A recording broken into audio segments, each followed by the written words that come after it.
কাশী বিশ্বনাথ মন্দিরের এমন 5টি রহস্য বলবো, সেটা জানলে অবাক হয়ে যাবেন। বন্ধুরা, কাশী বিশ্বনাথ মন্দিরে ভগবান শিবের যে লিঙ্গ আছে সেটি দ্বাদশ জ্যোতির্লিঙ্গের মধ্যে একটি লিঙ্গ, কিন্তু তার পাশে একটি প্রদীপ শিখা আছে যেটি শত শত বছর ধরে প্রজ্বলিত হয়ে আছে, এখনো পর্যন্ত নেভেনি একবারও। এই মন্দিরকে 12 বার ধ্বংস করা হয়েছিল, 12 বারই পুনর্নির্মাণ করা হয়, কিন্তু সেই প্রদীপের অগ্নি, সেই প্রদীপের শিখা আজও পর্যন্ত নেভেনি, যেটি অখণ্ড জ্যোতির্লিঙ্গের জ্বলন্ত আলো হিসাবে বিবেচিত হয়। ভগবান শিবের ধৈর্য, শক্তি, আধ্যাত্মিক জাগরণের প্রতীক হিসাবে ধরা হয়। বন্ধুরা, কাশী বিশ্বনাথ মন্দিরের নিচে এমন একটি গোপন সুড়ঙ্গ আছে যেখানে প্রাচীনকালের রাজারা, ঋষিরা সেটিকে ব্যবহার করতেন, এবং এটাও প্রচলিত আছে তখনকার সাধুরা, ঋষিরা সেই গোপন সুড়ঙ্গের মধ্যে গিয়ে ভগবান শিবের ধ্যান করতেন, এবং এমন একটি গোপন মন্ত্র সেখানে আছে সেটি সেখানকার পুরোহিত, পূজারী ছাড়া কেউ জানে না।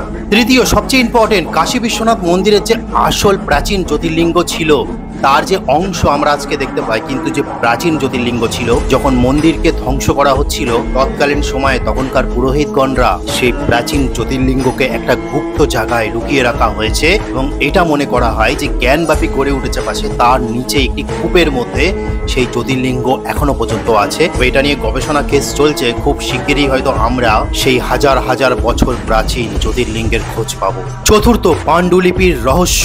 বন্ধুরা, আপনারা জানেন যে নালন্দা বিশ্ববিদ্যালয় ধ্বংস হয়ে যাওয়ার পর আমাদের সমস্ত পাণ্ডুলিপিগুলো জ্বলে পুড়ে ছারখার হয়ে গেছিল, কিন্তু এখনো পর্যন্ত কোথাও যদি সেই প্রাচীন আমাদের বৈদিক পুরাণের পাণ্ডুলিপি সংরক্ষিত থাকে, তাহলে এই ভগবান শিবের কাশী বিশ্বনাথ মন্দিরের গুপ্ত জায়গায় সংরক্ষিত আছে, তো মন্ত্র সংরক্ষিত আছে। তাই আগামীতে, ভবিষ্যতে কোনোদিন যদি সনাতন ধর্মের ওপর আঘাত আসে, শাস্ত্রের ওপর আঘাত আসে, তাহলে পুনরাবৃত্তি, পুনরাজাগরণ করা যাবে সেই প্রাচীন গুপ্ত পাণ্ডুলিপির দ্বারা। পঞ্চম, এই কাশী বিশ্বনাথ মন্দিরকে বহুবার ধ্বংস করা হয়েছিল। মোহাম্মদ ঘোরি, কুতুবউদ্দিন আইবক, ঔরঙ্গজেব, মোহাম্মদ শাহ সার্কি, এছাড়াও বহু প্রমাণ পাওয়া যায় যে কোথাও 3 বার, কোথাও 7 বার, কোথাও 12 বার, কিন্তু যতবার এই মন্দিরকে ধ্বংস করা হয়েছে ততবার আবার পুনরুজ্জীবিত হয়ে উঠেছে। তাই আগামী দিনে, ভবিষ্যতেও যতবার এটি ধ্বংস করার চেষ্টা করা হবে ততবার আবার গড়ে উঠবে এই কাশী বিশ্বনাথ মন্দির, কারণ এই কাশীকেই মুক্তিধাম বলা হয়, যেখান থেকে মানুষ মুক্তি পায়। তো এটা আজকে বলার ছিল। হর হর মহাদেব, হরে কৃষ্ণ, জয় সনাতন ধর্মের জয়।